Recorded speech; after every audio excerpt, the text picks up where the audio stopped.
You're currently listening to Divino Maravilloso. I'm your host, Matt Hook, sharing duties with Bill Dempsey. Today we have a very special edition of Divino Maravilloso here on WOWD-LP Takoma Park, 94.3 FM. I'm joined by Alex Hamburger. Alex is a DC area singer, flutist, and composer who has released 2 albums in the past 3 years. And she spoke in 2021 and What If in June of this year. Alex has an international reputation, having toured South America and Europe with her bands. Alex often uses poetry as an inspiration, drawing from her grandmother, Ana Maria Codas, a Paraguayan activist during the dictatorship of Alfredo Stroessner. It's really a pleasure to have you on the show. Thanks so much for having me. And to start things off and introduce you to Alex's music, here's the lead single from What If, Ladybug.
that was Ladybug by Alex Hamburger off her album What If that was released earlier this year. We have Alex joining us in the studio right now.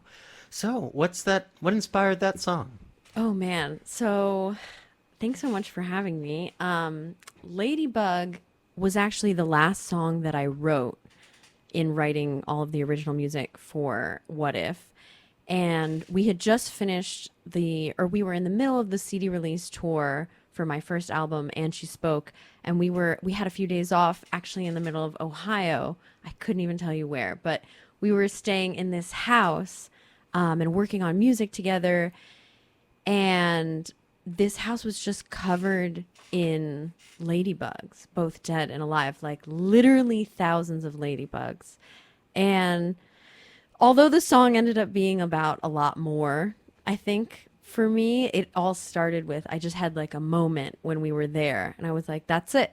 I told the guys, I said, the last song is going to be the Ladybug song. Yeah, so it was just a couple days off. And was those days off intended to be like songwriting time, or was it just I need a break in the middle of this tour kind of thing? I think that planning a tour is not always as seamless as you want it to be, and so I try to like work with what we got, and we had a few days off, and where had we just played? We just played in Cincinnati, and our next gig was in Pittsburgh. So I was like, we're not going to go all the way back to New York. We're not going to go all the way back to DC. And we got this South Arts Jazz Rhodes grant, which is really amazing, kind of supporting the tour. And so we said, you know what? Let's make the most of our time. Let's find an Airbnb out in the middle of nowhere, set up our stuff, and use it. And yeah. Yeah, because one kind of recurring lyrical idea I noticed just listening to this record a couple times before today is like the uncertainty of like the perception of reality, for lack of a better word. Like, lack of knowledge, or the idea that things aren't what we seem, come up a couple times on tracks like Ladybug or Neones de Viento or Lion's Den. Can you tell me a little bit about that? Was that a conscious sort of thread you wanted to have throughout the record? I think that at first it was unconscious. It was just existing in the world and in my own life with so much uncertainty and so much change and so many things that made us just kind of like question and reframe everything. I know that's super broad, but I think that it is that broad, and it really, for me, felt like a global thing and also the most personal and intimate thing. But it's funny, I think that the words to talk about it came after. I tend to just like write the music and then kind of, at least for What If, and then kind of figure out what does it mean and figure out like the context in which it fits into my own reality and all of our realities. Maybe afterwards or kind of towards the end of the process. Yeah, when you say kind of big changes, I always think of the pandemic. Was this sort of your pandemic album, I guess? Yeah, exactly. So in November 2019, yes, is when I recorded And She Spoke. And so after that was not long until the pandemic. And yeah, I wrote a lot of this music after having left New York and moving back to my dad's house, the house that I grew up in Silver Spring, Maryland, in my childhood bedroom. So I think that was not ever where I thought I would be at that point in my life. And I don't think as a country, as the world, I don't think that's where we thought we would be. And I think, I don't think that I consciously was thinking, oh, that's what this music is about. But I think it ended up influencing it so much, And if anything, I think the fact that, it's not explicitly, this is about the pandemic, I think helps it age a little bit better. Sometimes art, when it's very much, this is about this historic event that I'm living through, can kind of, age not the best after 6 months. Yeah, totally. I hear that. But yeah, so what brought you back to DC after you're living in New York? After 6 months of pandemic New York, I was living with Jose Luis Martins, who is the pianist and producer on this record, and my now husband. We just we had no work. He was on a student visa, so he couldn't work. New York it was just dark and a hard place to be. And we just kind of honestly ran out of money, ran out of options, and also really needed some fresh air, some more accessibility to the fresh air. And it just, honestly, it was just going to be temporary. Let's go to my dad's and figure it out. But we just really ended up, digging our heels into everything musically and community wise that's here, and realizing like we're making our home, we're making our space here. This is where we're going to be for now. Yeah, there's enough of a scene here where you can make it as a musician in DC without going. New York and LA are not the only two places that exist, as I think we talked a little bit about before the show. Totally. And yeah, so I know a little bit of this record is also inspired by Dadaist poetry, which, for listeners who aren't familiar, that's a style of poetry that arose in Europe after World War One. That talks about the absurd and disillusionment a lot. What did you kind of take from that? Yeah. So when I was living in Switzerland for a year doing a program with the Focus Year band, I just went through this phase where I was so obsessed with the idea of like randomness and absurdity and how that can create art, or how that can be a starting point. So Molinos de Viento is a song that I actually wrote during that time for that band in that program. And I took every book that I brought with me to Switzerland and I put it on my bed, and then I took my hard drive of an iTunes library and I put everyone's name on a piece of paper and randomly selected them, and then either chose a page of a book or a randomly selected song.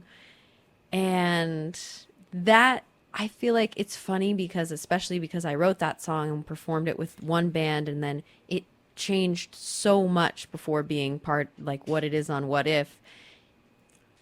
It was fun to see how that was the starting point, but then it morphed into so many other things. So when you say you would go through your iTunes library and pick a band, would that be like, all right, we're going to perform in the style of this, and then the book would be the lyrics, or? I think it was a little more dependent and abstract. Like, I think I picked out the guitar player's name and I hit shuffle, and it was like a Bach sonata or something. And so something about that idea gave me the idea for the line that would be for the guitar, but that is now a part of the B section. So it was, but then, like, I think the saxophone player, I picked out a page from my grandmother's poetry book that said, Me voy a pelear con los molinos de viento, which means I'm going to fight with the windmills, which is kind of from a Don Quixote moment. And I was like, I don't know musically where this fits other than a general vibe. And then I decided that would become the title. And then later on took that kind of concept even farther. Because your last record also had some songs inspired by your grandmother. Can you just tell the audience a little bit about her? Yeah. So my last record, And She Spoke, is a collection of songs that I wrote based on poetry by female poets and original compositions by women composers. And it really all started with refinding my grandmother's book of poetry. And she was a poet, an activist, and an educator in Paraguay during the Stroessner dictatorship, and who, later moved here later in her life. And yeah, so finding her book of poetry was really just like a spark that ignited that. And I'm actually got some new things cooking, found some audio of her. So she's just like, she passed away when I was 13, but I found like her legacy and her work continues to be a big inspiration for me. Yeah, especially politically going against, a dictatorship like that in Latin America. I mean, that's so huge. Like, I know because you have some political stuff that you do yourself, right? Like the abortion fundraiser you organized last year. Yeah, yeah. So last year, or I guess in April, we did a fundraiser for DC Abortion Fund, a festival, My Body, My Festival, that I worked with Amy Bormet from Washington Women in Jazz, and we worked on that. And yeah, I mean, when I was in high school, I was the head of the women's advocacy group at Blair High School, and I was, sometimes skipping school and going to Planned Parenthood protests downtown. And, my mom has always been really an inspiration, and I think her mom, and I think, yeah, it's just, I was lucky to be raised by, even my dad's mom was also an educator and really, speaking up for kids' rights and education. And I think that's just kind of part of something I was raised with and part of something I continue to think is very important and can't be separated from art. Yeah, there's always going to be some sort of political dimension, regardless of if it's intentional or not, with most types of music, even if it's just party music, right? Yeah, I mean, I just think that, like, for me, social justice is such a big part of humanity, and as artists, like, we're reflecting humanity, so it's so intertwined. Yeah, exactly. You can't really exist without it. Right. Now I want to play another song from What If. This one's called Gone Too Soon. Do you mind telling the listeners a little bit about this? Yeah, so this is a song that is a little bit different than everything else on the album. This was recorded in various houses and bedrooms during the pandemic, and I had a good friend, Lowell Ensel, pass away from cancer, and then 5 years later, another good friend, Aaron Weckstein, passed away. And it's funny, to be here in Tacoma Park, we all grew up here walking around. So it's kind of special to be talking about this here. But when Aaron passed, during the pandemic, I really was thinking about this dialogue that they would be having with each other. And I was really lucky to have Andrew Bailey, who is a great guitar player and, has toured with Corey Henry's band and done all sorts of amazing things, was Lowell's cousin. And so we connected years ago in doing the music for his memorial service and kind of stayed really good friends. And so he played some guitar on this song, which was just so beautiful and so special. God. Writing music for a friend's memorial service must have been one of the more difficult composition things I could imagine. What was it like? Yeah, I mean, I unfortunately I feel like I've done it too much for how young, having done it both for Lowell and Aaron.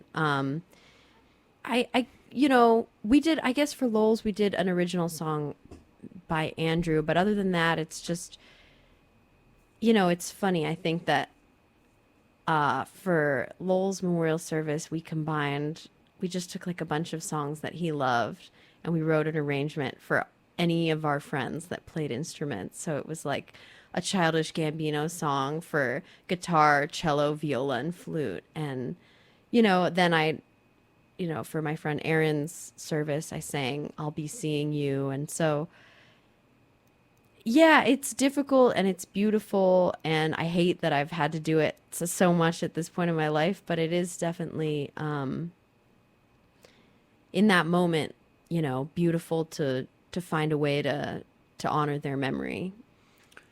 And I think something too where you can kind of preserve it in a way, like for the listeners who don't know, I'm a reporter and I've written a lot of obituaries, and that's always something where that's one of the more emotional things to do in that job, because it's like this is going to be on somebody's fridge, right? Like this might be the only time in the public sphere that people know who this person is. And I'm sure when you were writing this song, did that kind of come through your mind a little bit as well?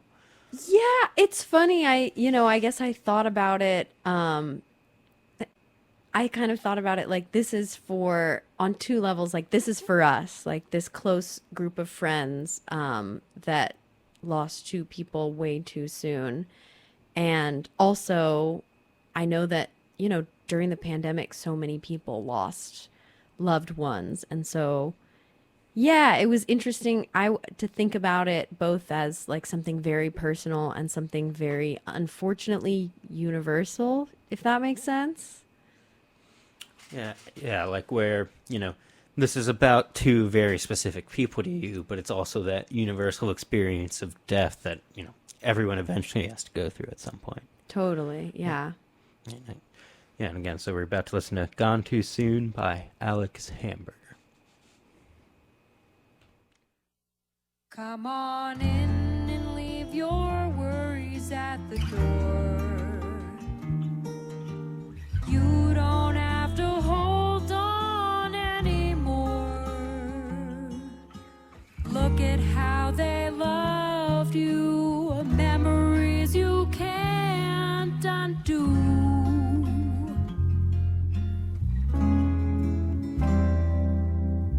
Here up with the birds among the clouds, spending our days looking down, knowing where to be or when, and whose dream you're visiting tonight. Oh, tonight. Oh, tonight.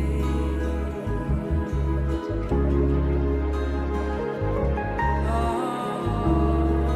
tonight. Oh,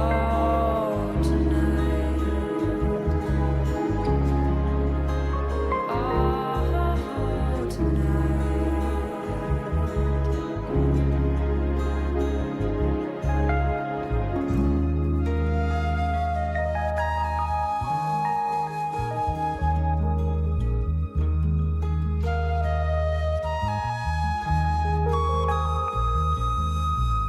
Oh, even though you've left too soon, they'll be seeing you in every full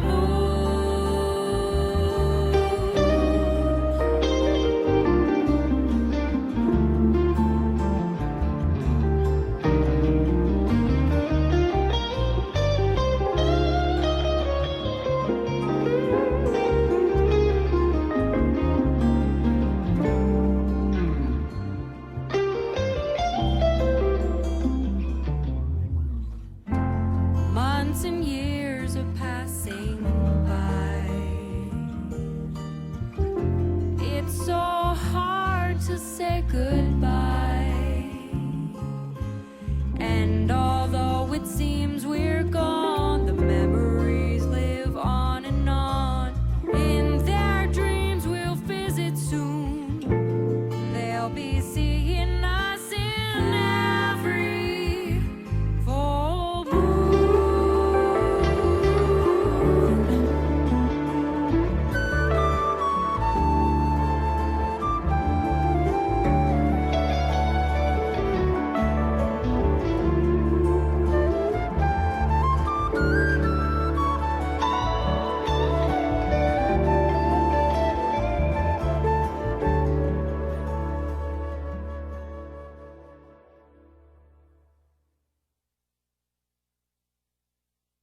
Gone Too Soon for Lowell and Aaron by Alex Hamburger.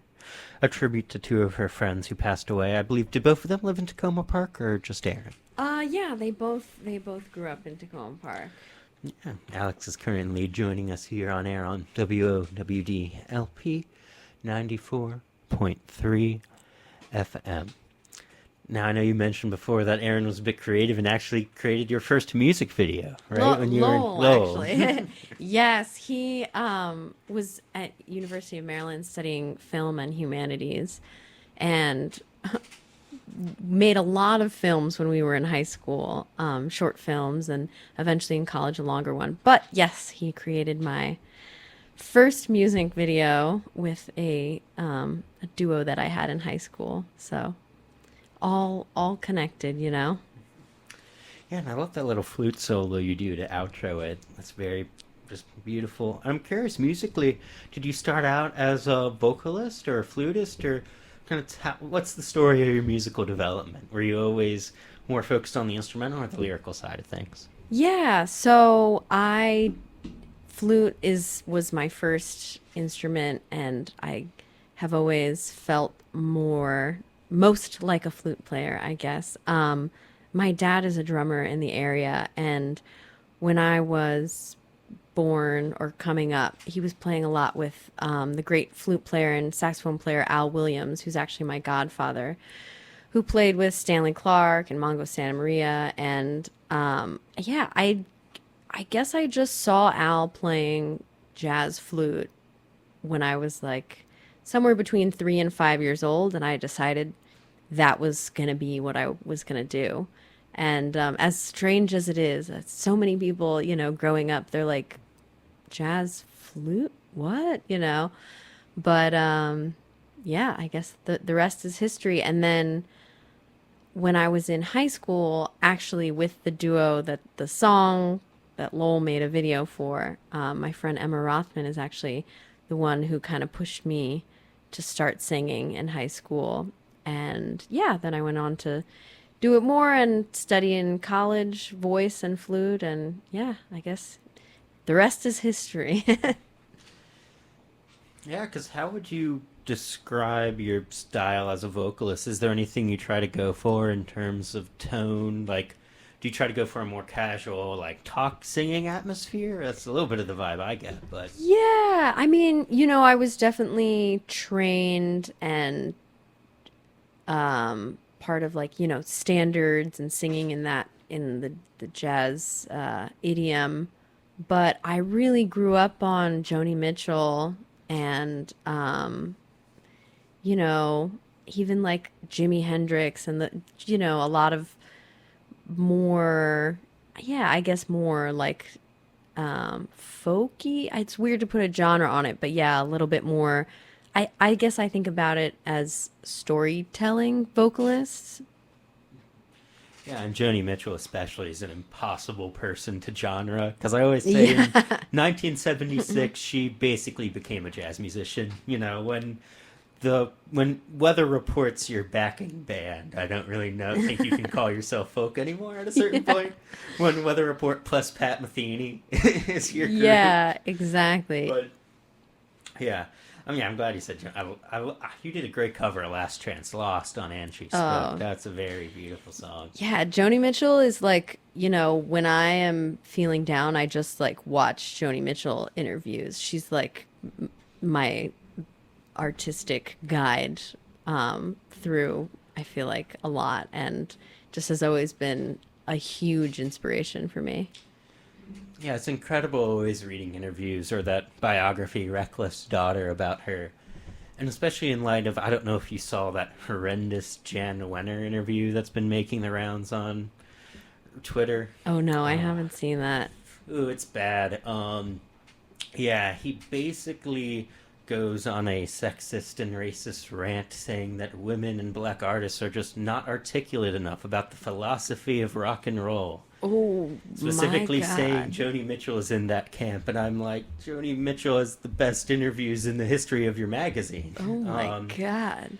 Yeah, and in light of that, I think that illustrates why an album like And She Spoke is important, because people tend to devalue women musicians' abilities as composers a lot. Yes, exactly. Yeah, that was really uplifting the voice of the women before me, who made it kind of, pave the way for women like me to be taking more space. And I always like to say, and they're just great music, Jerry Allen, Mary Lou Williams, Joni Mitchell. Yes, because they're women and they pave the way. Also because they're just geniuses and great musicians and great composers, Yeah, like someone like Carla Bley, for example. Totally. And, yeah, an incredible composer. That was definitely one of the highlights of that Terry Lynn Carrington said at Jazz Yes, Fest. yes. Yeah, and it's interesting too, because like I know Joni said that in one of her interviews, I think, or it was in the book, that people kind of started turning against her when she got more abstract and less personal lyrically in an interesting way, where they're like, oh, you can't just be a storyteller, you have to be biographical. You know what I mean? Yeah, yeah, yeah. Yeah. Yeah, she talks a lot about how, I mean, yeah, like you said, like she was so many different things and so many different, like every album is such a journey. I think that, she just kind of had to let them say what they're going to say because she was going on this journey. And now it's just like amazing to get to look through this catalog and there's so many stories and so many, but so, like you said, like so many different angles of composing and lyric writing. Yeah, and can you tell me a little bit about, with, albums as a journey, with What If, how do you view it compared to And She Spoke, as far as, like, what you're trying to say? Did you have that kind of unifying thing in What If as much, or was it more, here's a collection of songs that I'm just, enjoying and want to put out there? I think I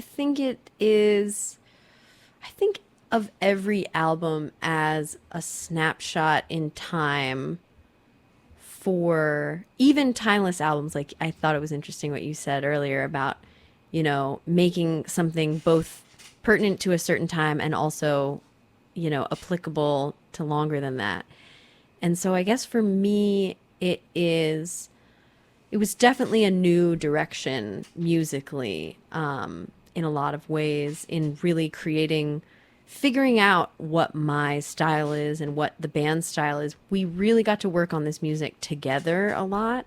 And we got to work on it a little bit with Ingrid Jensen, which was super great. And yeah, and then it's also was just like a personal snapshot of what I was going through and what I was experiencing and what I felt like the world was experiencing. We were kind of all experiencing together, and it's just my microscopic piece of that. Yeah, because the interesting thing about, I think, What If, too, is that you jump around genre a lot. Like Ladybug, I think, has that very neo-soul style with that really cool hi-hat track. But there's some other tracks that are much more avant-garde and almost, free jazzy ambient kind of thing. How did you kind of decide to jump around genre-wise? I would say, well, I try not to think about genres. I think that I'm of the school that it's just like a label. And I think labels are good. They like help us figure out how to share things. But yeah, I definitely wasn't thinking about, oh, this is jumping around. I just wrote this music and we figured out how to make it happen. And I think we got to play it live on the And She Spoke release tour. We got to play a lot of it live before it was recorded. And so a lot of it kind of took form through creating a live show. Like Molinos de Viento was just one song. The intro wasn't anything specific, but on some of our live shows, the intro became this crazy moment. And so I really wanted to capture what that felt like live on the record. Yeah, like kind of having that live feel. And because I know the previous record was only recorded in a single day. Did you have a little bit more time this time around to experiment in the studio? Yes. That was amazing. We had 3 days at Bias Studios, which was really changed things. And also I got this grant from Chamber Music America that paid for some rehearsals with the band and then some rehearsals with the band and Ingrid Jensen coaching us. And versus And She Spoke, we kind of all like flew to Switzerland. I had finished the music. We played a gig, we played a weekend in Switzerland and then recorded it. This was like, we had all of these long rehearsals and like, I think we even, because Tyrone Allen, the bassist, and the drummer, Chase Elodia, live in New York. I think we even had some like Zoom conversations, and Patrick Graney, the percussionist in Cleveland.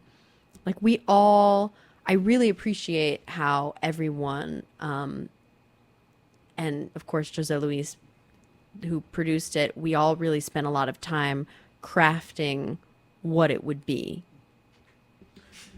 Yeah, and to play more with just sound, because I'm imagining when you only have a day in the studio, you can't really think too hard of how am I going to mix this or things like that. Right? Yeah. I mean, even 3 days felt very short for how involved a lot of the music was. But yeah, it definitely gave us more time to, be intentional about things.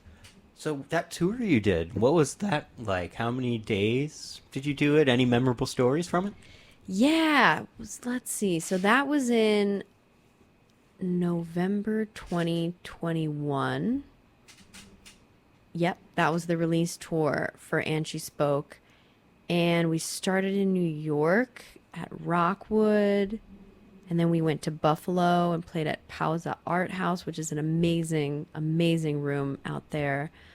And then we did Cleveland and Cincinnati, Pittsburgh, and then came back here. Actually, something very special happened, not only with the music. We had never met Patrick Graney. Patrick and Chase went to college together at Oberlin, and Chase set up the show in Cleveland that we did with Patrick. And José Luis is Brazilian, and we play a lot of Brazilian music together, and Pat plays a lot of Brazilian music. So we was going to be a double bill, but that didn't work out. So we did a set, we met him, and then we just did a set of Brazilian music before doing a set of my music. And Patrick was just so cool and such an amazing musician and such a thoughtful person to play with, and he just sat in. I think he sat in on Plastic Stars, which is a song that has like a lot of metric movement, a lot of hits, and he just created such another level of energy, and really, without knowing the music, just like fit in so well. I think that was, I would say, like one of the most important moments of that tour, when it was like, oh, percussion, like this is a quintet now, and that this is so important to the sound of the music. And I think that's really big on What If. That's a big change, Gotcha, and that change in sound is just inspired a lot by, this drummer you met in Cleveland and then later recorded with? Yeah, so he came down and recorded. He's on 3 of the songs on the record. And yeah, I think we all kind of had our own thing. I'm using a pedal board with some effects pedals, which is something that I have, over the pandemic became a part of my sound. José Luis is playing, let's see, piano, Rhodes, Wurlitzer. He's got, and then at least 1 or 2 synthesizers. Tyrone is playing. There's a lot of electric bass on What If. I think that not purposefully, but it just through working on the music, we kind of, this instrumentation and like the sound changed. Well, for context, And She Spoke, it's a lot more of an acoustic jazz record. Exactly. Acoustic bass, kind of what I think of dominates a lot of the sound compared to this, which, as you said, a lot more synthesizers, a lot more fusion elements. Yeah. Oh, yeah. And She Spoke is just the great Doug Weiss on acoustic bass, and José Luis is just playing piano. So yeah, it is different. It is a different texture, a different soundscape for sure. Yeah, because I remember being really struck by the reason I invited you on is because I saw a bit of you and Luis Martin's show at DC Jazz Fest, and I didn't get to see your set because I had to go cover a different show. But in Jose's show, I was like, wow, this sounds a lot like 70s Chick Corea tunes with the Latin influence and the level of synths and the flute. Yeah, and I was really struck by that. I was like, oh, I really want to see what her songwriter stuff sounds like with more vocals. But yeah, it's cool that I didn't realize that was such a new kind of development until I listened to And She Spoke, and I was like, oh, wow, this is very acoustic compared to this, Yeah, I guess like for me and José Luis, that really, we both always have loved music beyond like acoustic music, but during the pandemic, I think was the time where we were like, oh, like what if we have like a setup and our stuff and can record, and what if we played with these sounds more?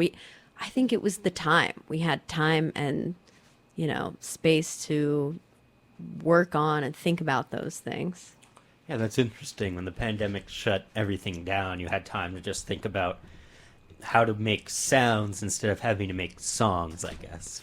Yeah. Yeah, and like kind of get into the digital thing and spend time with things like effects pedals and synthesizers and figure out how they work. Because, like, the grind of everyday life, I think before that, it just didn't even.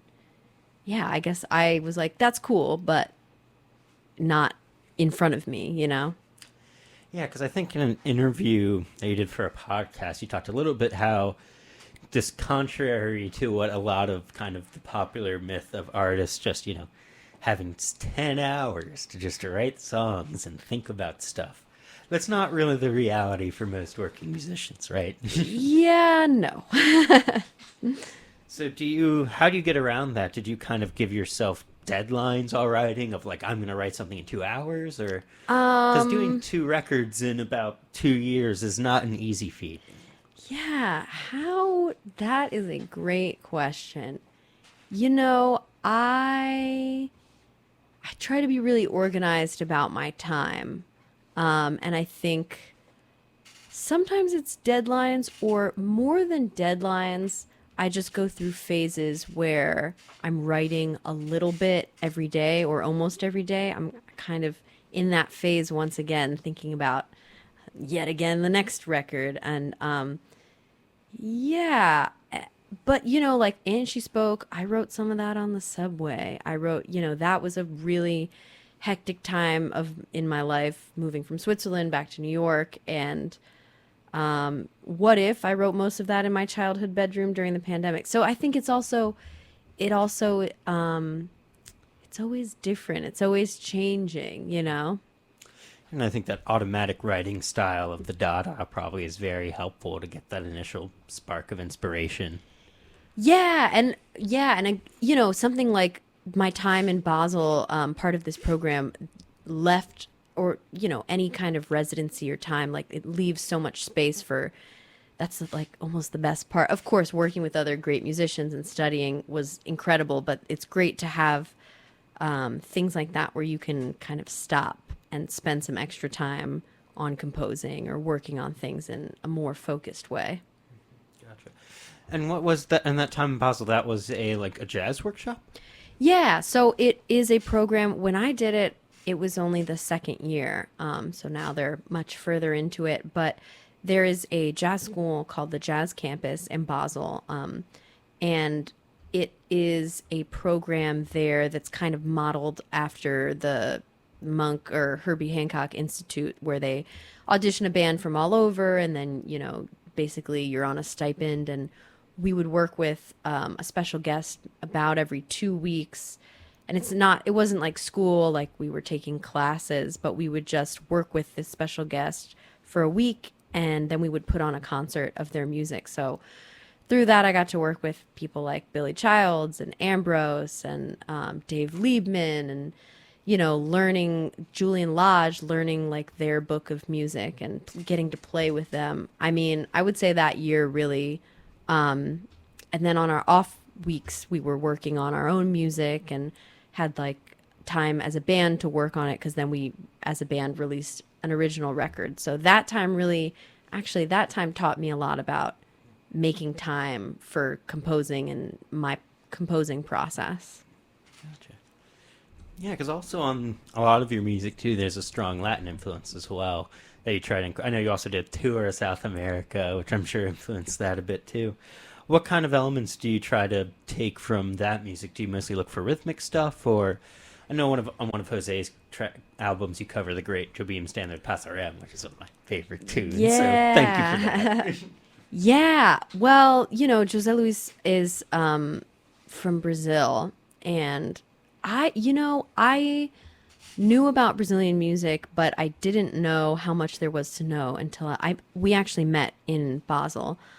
So I guess I just, in meeting him, really started to learn more about Brazilian music and all of the different composers in different areas and different rhythms.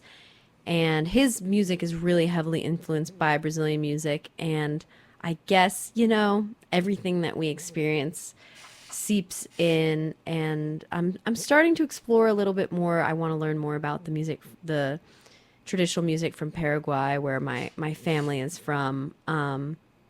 Yeah, so I guess that's how it seeps in. I don't think it's purposeful. It's just like, everything we do and hear and study ends up in there, I guess. Yeah, delving into the music of your traditional music of your parents is always very fun. Yeah. I do that a bit on this show where I try to occasionally play some traditional Ecuadorian tracks, like some pasillo music or bolero music, which is always fun. It especially helps that Patricia Gonzalez, who's one of the better people in that genre, was actually a friend of my grandmother a little bit when we were growing That's up. awesome. So that's fun. Yeah, and since you mentioned Cleveland, that reminds me there's a great Cleveland band that's based entirely on that concept where they take, melodies from Alan Lomax's field recordings from rural Italy and then turn them into modern jazz tunes. Wow. Yeah, and that a phenomenal group that I got to see live at the Tri-C Jazz Festival. Oh, that's awesome. So when you've been delving into Paraguayan music, anything that really sticks out? I'm still learning, but yeah, I'm learning about Guarania and they use a lot of harp and acoustic guitar. I'm in the beginning of that kind of search, as it'll be part of a project that I'm cooking up for the future. But yeah, it's amazing. I think the more you start to learn about something, the more you realize, holy moly, there's so much there. There's so much more that I didn't know about, Yeah, and there's always so many subcultures within any country's music scene Exactly. that you can explore and learn about, which is always, a fun thing about doing a show like this is getting to do, what does Brazilian free jazz sound like and stuff like that. Yeah. Great. Yeah, well, next I wanted to play that song Last Chance Lost, the Joni Mitchell cover you did. But before we do that, just tell me a little bit, what about that song stuck out to you? Joni Mitchell has, hundreds and hundreds of songs that could be covered on a record like that. Why this? Oh man. Why Last Chance Lost? I am like a Hajira girl. That was like the album growing up that changed my life. That was the album that like changed my life again and again and again. And and I also really grew up on Court and Spark. But I remember, just when you asked that, I remember when I was in Switzerland, I was talking about Joni Mitchell with Larry Grenadier, and he said, "Oh, what's your favorite Joni Mitchell album?" And I said, "Hijira," and he said, "Oh, that's so jazz school." And I was like, "What? That's so rude. I've liked that since I was a kid." And, there was a lot of other albums. I mean, Shadows and Light that, Blue, of course, but there's too many to say that I had known them all. And he was like, "My favorite is Turbulent Indigo," or, and I was like, "Oh, that's one I haven't listened to as much." So I think during that time I started listening to it, and hearing Last Chance Lost, I just kind of heard this groove, and then I heard this idea, and that's the thread started, and that's where it ended up. That's cool, because I like how you arrange it, too, where you don't just turn her guitar part into a piano part. You give it a more airy feeling than the original, which I like. You definitely make it your own. Yeah, and then I just, wrote a little reharmonization on it, and I thought, yeah, exactly. I wanted to not just do a straight cover, do something a little bit different. And it's interesting, because it segues into Across the Universe, which is a song that does kind of break that album's format. It's a Lennon and McCartney composition on an album mostly based on the work of women composers. Why'd you decide to include that one? Yeah, so that's an arrangement by Jose Luis, and we were playing a lot of duo during this time, and I think one day we just accidentally played them back to back, and it was too perfect. We had, it just flowed together so well. We were like, well, that's it. That's going to stick. Great. Thank you so much. And again, this is Divino Marvioso here on WOWD-LP Takoma Park, 94.3 FM, joined by Alex Hamburger.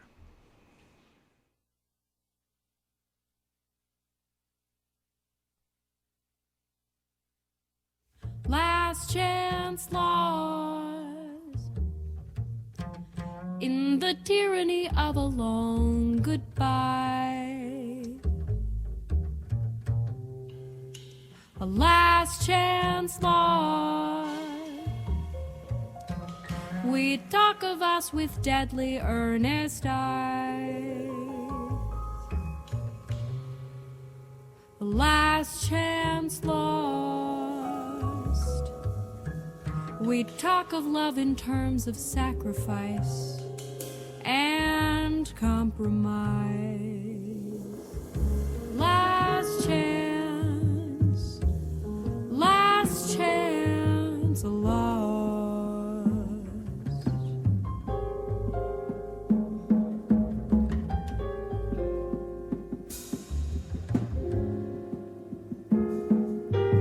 Last chance lost. The hero cannot make the change. Last chance lost. The shrew will not be tamed. Last chance lost. They bicker on the rifle range. Blame takes the aim. Last chance lost.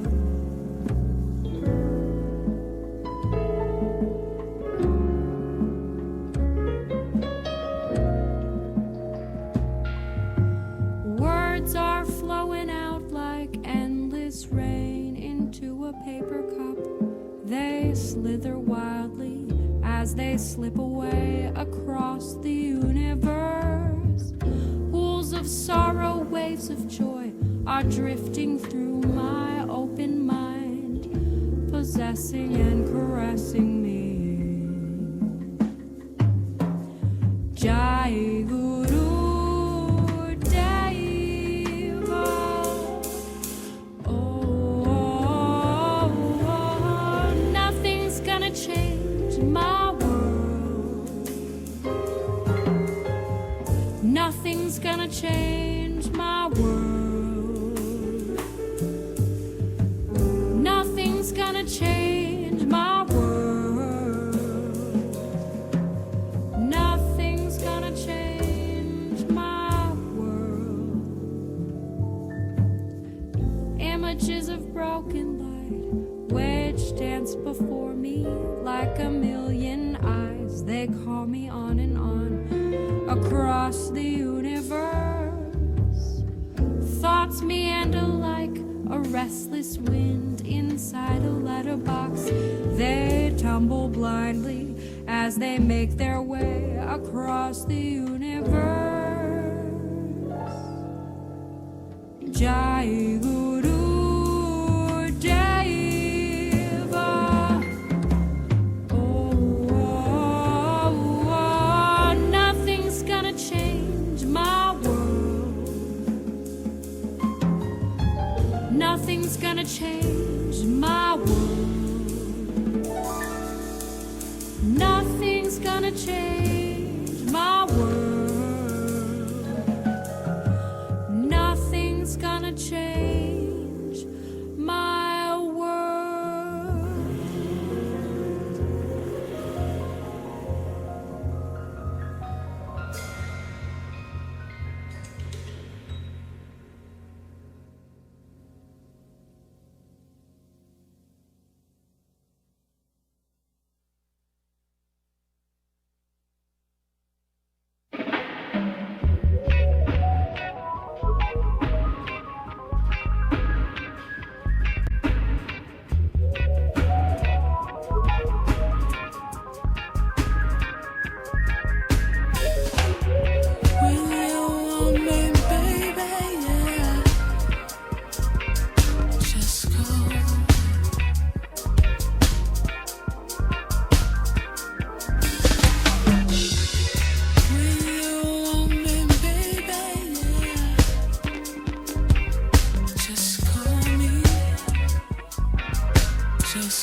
I'm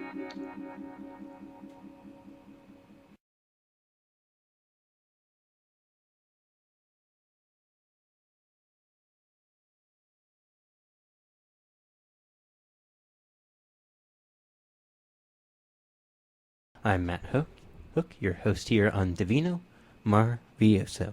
Joined today by Alex Hamburger, talking a little bit about her two album releases, What If in 2023 and She Spoke in 2021. The song you just heard was Michelle and Degacello, Love Song Number 1, song that reminded me a bit of the lead single from Alex's album What If, Ladybug. And before that, we played Alex Hamburger's medley of Last Chance Lost and Across the Universe. Now, during that little song break, we chatted a little bit about, covering pop songs as a jazz musician, which is something that, I really like to see you do. Especially because sometimes it's easy to kind of just fall into always doing the same standards all the time. Can you tell me a little bit about, just picking those two songs and your thoughts in general about covering pop songs when you're a jazz artist? Yeah, I mean, I think, well, first and foremost, I think, standards are just pop songs from a different time. And I think I find a lot of inspiration, or I find my inspiration unbound by maybe the genre and the time period. And I more just try to find the songs that really touch me. And, Joni Mitchell and the Beatles are both artists that growing up from a really young age were part of what I was listening to and what I was loving. So Last Chance Lost is a song by Joni Mitchell, who is one of my all-time favorites and biggest idols. And then Across the Universe is an arrangement by José Luis Martins, who plays piano and Rhodes on that, and by the Beatles. And we both actually individually wrote those arrangements of these songs. And we were playing them together, and we just played them back to back one day, and it worked out perfectly. And we said, all right, that's it. Yeah, great. It's always one of those things where, as you said, a lot of jazz standards were from kind of corny musicals back in the 1920s that were then, redone by people like Louis Armstrong. So it's always cool to see, more modern people continuing that tradition by taking more modern pop songs and doing the same thing. So falling into that kind of, more purist mindset, I guess. And speaking of jazz, I know you're also, your day job is actually helping put on the Mid-Atlantic Jazz Festival, right?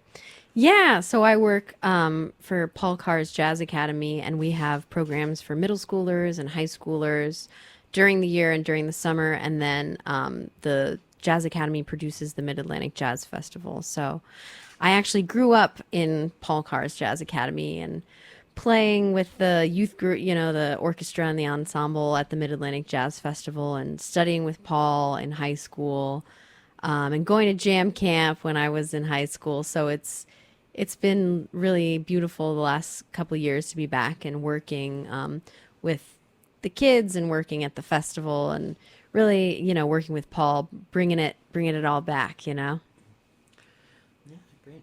So do you have any concerts coming up or any other sort of events happening? Anything just going on that you think we should be aware of that you're doing in the next couple months? Yeah, so I'm actually, José Luis and I are about to go on a tour in Europe for a month and a half. That's going to be in Switzerland and France and Portugal and the Netherlands. And before we leave, we'll be playing my last Alex Hamburger Quartet show of the year, actually. So that'll be Friday, October 13th at the Brentwood Arts Center. And I'm really excited to head over to Europe, but also, excited to do one more hometown show before we head out. Yeah, great. And that's in Brentwood. That's near Hyattsville, right? Yeah, exactly. Great. Yeah, that must be fun to tour Europe, I'm sure. What's it like touring there? Do you I'm always curious about accommodations. My friends who are in touring bands say it's a mixture of camping, crashing on people's couches, and shady motels. Is that the case when you're a jazz musician, or do you tend to get nicer lodgings? It just depends. We definitely, Jose Luis and I have gotten to the point. So a lot of the tour is in duo, and then some of it we're meeting the band and picking up on the way. But we've definitely gotten to the point where there's only so much we can take as far as crashing.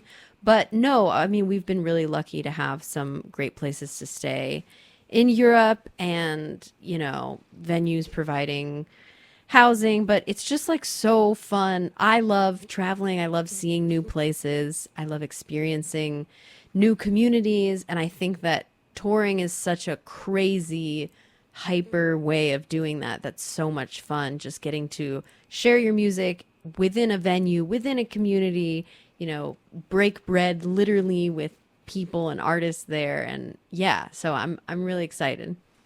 Yeah, because that always seems very fun to just meet a bunch of other musicians in another country who also listen to your music. Like, yeah. It's like, it's fun to, it's so much work booking a tour like that. And it's so much work when you're out there, like, people are like, oh, he's like vacation. It's like definitely not vacation, but it is one of the more beautiful parts of the job, I think, getting to go and connect with people who maybe you don't even speak the same language, but the music is something that you can connect on. Yeah, too. And then just seeing like, that kind of, I know my girlfriend's in a punk band and she talks about like one of the more gratifying parts of playing live is sometimes people will be like, we drove 2 hours to see you because you happen to be near our town in Pennsylvania and like stuff like that. I'm sure having that happen to you and you're playing in like Switzerland or something must be incredibly fun. Yeah. Wow. I don't know if I've had, I wonder if I've had that kind of far travel, but yeah, it is crazy and fun to do a show. And even if people aren't familiar with you, like, they're like, oh yeah, we checked out your music and we listened to your records and we read all about you. And then we were so excited to come to this show. And you're like, what? That's crazy, Yeah, that's fantastic. And great. Well, anyway, thank you so much for joining us today. It's been a pleasure to have you on. This is my first. I just was looking back through my archives, and because of being in Cleveland and other jobs, this is my first time doing a live interview since about 4 years. So it feels really good to get back into this again. And thanks for having me. It's been a blast. Yeah, and having that connections. Great. And next we're going to play a song by Terry Lynn Carrington. And this is someone you, I believe, have you played with her before, or is it just an inspiration? Just someone I love deeply and love her music. Yeah, especially because that New Standards project, and that's the next song that's going to be off that, it focuses on women composers in jazz. And was that an inspiration for And She Spoke? And She Spoke, I didn't know about that project when I recorded And She Spoke in 2019. But when I saw that Terry Lynn was doing that and putting out the book, I was like, yes, so excited. Yeah, because especially like, there's just not, women jazz composers just aren't talked about a lot. Totally. And, oftentimes, I guess, obviously as a dude, I don't have the deepest perspective on this, but I think isn't a lot of times women in jazz, aren't they like kind of shoehorned into being singers and not instrumentalists a lot of the time? Yeah, I think that definitely, is happening less, but, and definitely like happens less to me than people of the generation of Terry Lynn or Jerry Allen or Ingrid, who we've talked about, or, Mary Lou Williams back in the day. But women, have always been there playing and composing and being a part of it. And Terry Lynn does a lot of amazing work to kind of uplift the next generation of women. And that's really inspiring.